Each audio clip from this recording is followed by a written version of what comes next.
Hola a todos, mi nombre es Manuel, esto es Historia Bizarra y Bizantina y hoy os traigo el presente libro de Mica Gualtari, Juan el Peregrino.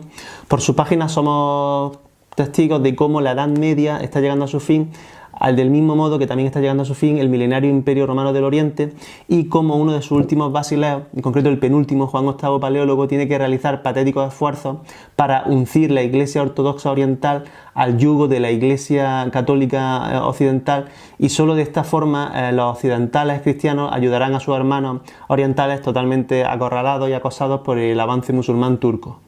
Para entender cuál es el mundo en el que se desarrollan los hechos de esta novela, Juan el Peregrino, hay que entender que en aquella época, a finales de la Edad Media, hay más o menos tres poderes fácticos en lo que antaño fuera el solar del Imperio Romano en su conjunto. Por un lado está la cristiandad occidental, que es una miscelánea de un montón de reinos, de imperios, de ducados, de territorios directamente administrados por algún príncipe de la Iglesia, que tienen, al menos en lo formal y en lo religioso, al Papa de Roma como cabeza. Por otro lado está el Imperio Otomano, que es un imperio naciente que tiene sus reales a caballo entre Asia y Europa. Lo que a día de hoy son los Balcanes y Grecia por un lado, y la península anatólica, Turquía o Asia Menor por otro. Y por último están los restos de un viejísimo imperio, que es el Imperio Romano Oriental, que es el imperio de los basileos de Constantinopla, en los que le quedan apenas las migajas del festín, de lo que antaño fuera un fastuoso festín. Y el emperador de los griegos, como así se llama en la novela al basileo de Constantinopla, aún le queda la capitalidad del imperio, la propia Constantinopla, sus alrededores, algunas plazas menores a orillas del Mar Negro y gran parte de la península de Morea, lo que es el Peloponeso.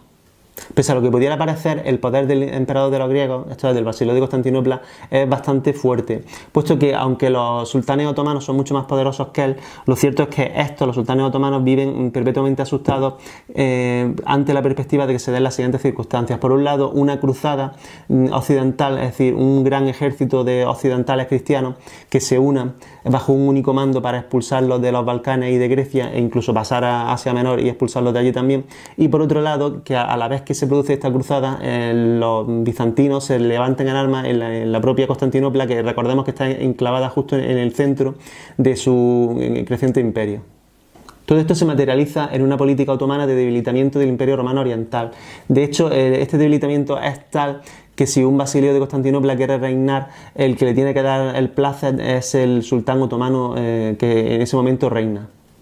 Los otomanos, los hijos de Osman, eran una tribu túrquica que al entrar en contacto con monarquías musulmanas adoptan el Islam como religión. Esto les permite convertirse en gacíes, que es algo así como los luchadores de la fe, y arremeter contra las posesiones que aún estaban en manos de los cristianos, que mayoritariamente estaban regidas desde Constantinopla por el Basileo. Hay dos fechas muy importantes de dos batallas que marcaron un antes y un después de la historia bizantina y aún del mundo, que son en 1071 la batalla de Manzikert en Asia Menor y 1357 la batalla de Galípoli, ya en territorio europeo. Estas dos batallas hacen que los bizantinos retrocedan en todas sus fronteras, tanto asiáticas como europeas. Por otro lado, la cristiandad está empezando a dejar atrás todas las tinieblas medievales, y conforme más territorios bizantinos empiezan a caer en manos de los otomanos, vemos como hay un flujo de sabios que se desplaza de oriente a occidente, y esto hace que la península itálica por estos siglos empiece a bullir con las nuevas ideas de lo que andando el tiempo será conocido como Renacimiento. Y no son otras sino esa vuelta al acervo cultural de la antigüedad grecorromana. Hay que decir que con este tráfico de sabios que venían huyendo de los turcos, lo que es Occidente redescubre esos saberes que tenía olvidados de grandes autores de la antigüedad, y por otro lado, lo que es novedad desde el punto de vista occidental, conoce esa tradición cultural medieval del Imperio Bizantino a la que no había tenido acceso. Tampoco hay que olvidar que el capitalismo empieza a hacer acto de presencia, y de esta manera las repúblicas mercantiles italianas, Venecia, Génova, Florencia, entre otras, empiezan a tener un destacadísimo papel comercial en todo lo que es el ámbito mediterráneo y del Mar Negro. El poder del Papa en aquellos años empieza a descomponerse. Después de toda una Edad Media en la que el primado de Roma había ostentado un poder omnímodo, vemos como en el seno de la Iglesia empiezan a surgir otro tipo de ideas que andando el tiempo llegarán un siglo y pico después a derivar en lo que el protestantismo se refiere. En el Concilio de Ferrara se enfrentan dos ideas sumamente antagónicas. Por un lado está la del Sumo Pontífice, que en aquella época recordemos que era Eugenio IV, que defiende la primacía del el papado como cabeza omnímoda y omnipotente de la Iglesia, y por otro lado está otros que piensan que la Iglesia debe regirse por un argumento democrático y así la mayoría conciliar debe ser la que imponga su idea a toda la cristiandad. El Papa Eugenio IV decide jugarse la continuidad de su poder absoluto a la Carta de la Unión de las Iglesias. No hay que olvidar que en 1054 se produce lo que se conoce como el Cisma de Oriente, en el que la Iglesia de Constantinopla oriental se emancipa de la Iglesia occidental de Roma. Por lo tanto, tenemos 4 siglos de alejamiento entre ambas iglesias cristianas y estos siglos están marcados por mutuas acusaciones de herejía, diferencia de la liturgia y muy especialmente en el ámbito político-militar la mala sangre que creó entre orientales y occidentales la cruzada, con la Cuarta Cruzada a la cabeza. Esta Cuarta Cruzada, las tropas latinas del occidente toman al asalto la ciudad de Constantinopla y reparten los restos del ya declinante Imperio Romano del Oriente entre diferentes príncipes occidentales. Hay que reconocer que Bizancio, Constantinopla, jamás se repondría de este duro golpe que vino dado por sus hermanos cristianos del occidente. Nuevamente Mica Gualtari vuelve a la carga con un personaje atormentado al que conocemos como Juan el Peregrino, al que desde muy temprano en la narración se nos advierte de que ese no es su verdadero nombre, tan solo es un nombre otorgado. Y este Juan el Peregrino es un personaje atormentado, como ya he dicho, al que solo mueve la pasión por el aprendizaje y le horroriza caer en los vicios del pecado. También hay que reconocer que este Juan confiesa más de una vez a lo largo de la narración que él no cree en nada. Y esto entra bastante en colisión con los dogmas que en aquella época predicaba la Iglesia Católica. Este Juan el Peregrino tiene la característica de estar siempre cerca de aquellos personajes que conforman la historia. Él se mueve siempre muy cerca de los vórtices de poder y la cima de su carrera está en el hecho de ser adoptado como extravagante mascota humana, y aquellos que lean el libro entenderán a qué me refiero, por el sultán Murad y muy especialmente por su hijo Mehmed.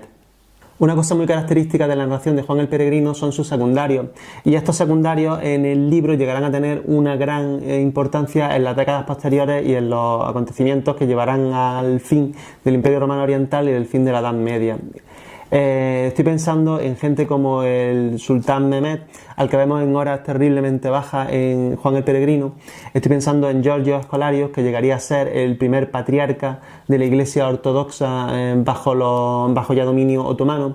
Estoy pensando en el húngaro Orbán, que sería aquel encargado de hacer posible los cañones, forjar los cañones con los que se tomaron las murallas de Constantinopla, y entre todos ellos destaca muy especialmente el déspota de Morea, Constantino Paleólogo. Este Constantino Paleólogo, al que en la novela vemos como déspota de Morea, andando las décadas llegaría a ser el último de los emperadores romanos, el último de los basileos de Constantinopla.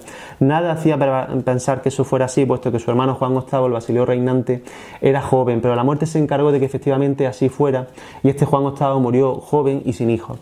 Pese a que otro de sus hermanos, Demetrio, intentó discutirle su sucesión al trono, lo único cierto y verdad es que Constantino llegó a ser el último de los basileos de Constantinopla, y en su vida, pues este es un personaje tan desconocido como trágico, representa un esfuerzo y una lucha enorme para revertir ese proceso de muerte anunciada que tenía desde hace siglos el Imperio Bizantino.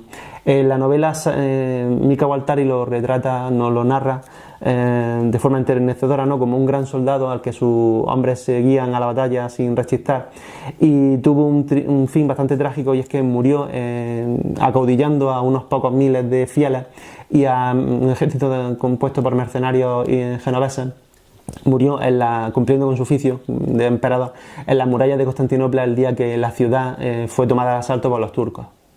Sin duda alguna, lo mejor de la novela de Mica Gualtari es presentarnos, explicarnos cómo eran esos romanos del Oriente. Estos eran una civilización varias veces milenaria, mezcla de un montón de pueblos y de civilizaciones, y de tradiciones y de religiones de pueblos que ya habían desaparecido. Por un lado tenemos esa tradición imperial de la monarquía helenística, por otro lado tenemos ese acervo cultural de la tradición grecolatina, también tenemos lo espiritual, ese acervo judío-cristiano, y se decían herederos, y a fe que lo eran, de la tradición imperial romana, puesto que ellos eran los romanos del Oriente, aunque los occidentales los conocían como griegos.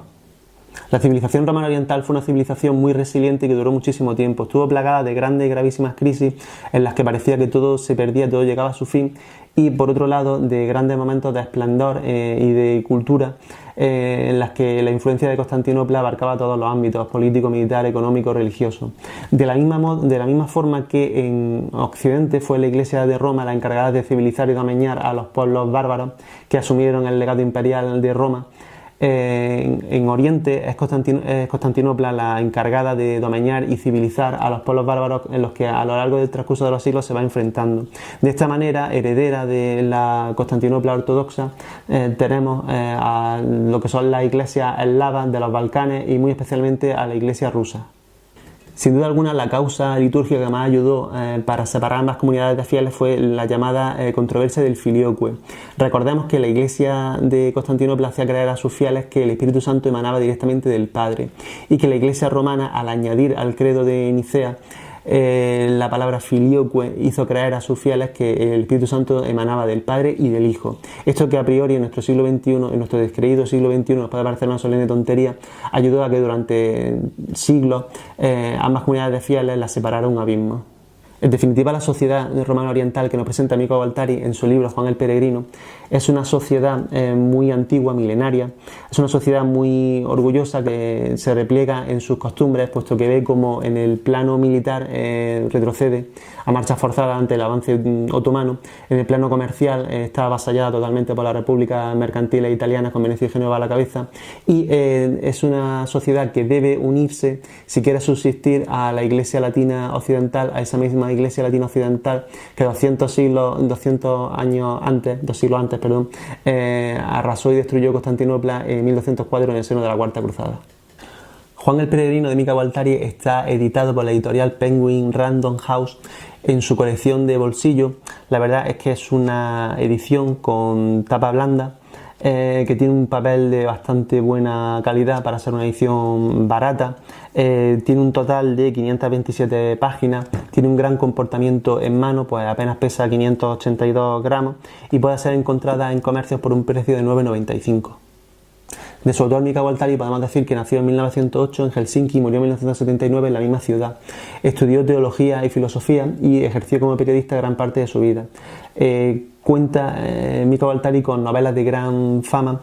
Sin duda alguna, la más importante de todas ellas fue Sinué el Egipcio, que contó con una adaptación cinematográfica que no tuvo mucho éxito, pese a contar con actores de gran calado como Víctor Mature en el papel de Horemheb o Peter Ustinov en el papel de criado de Sinué.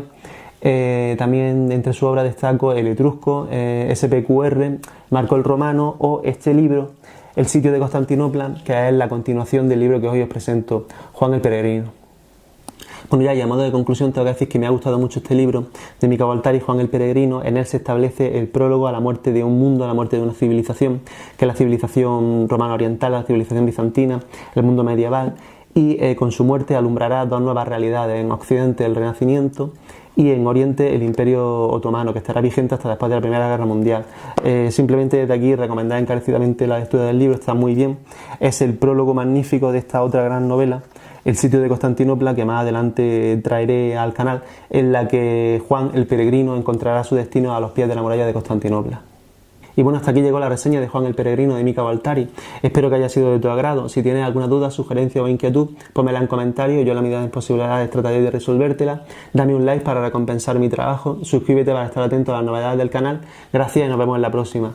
Vale.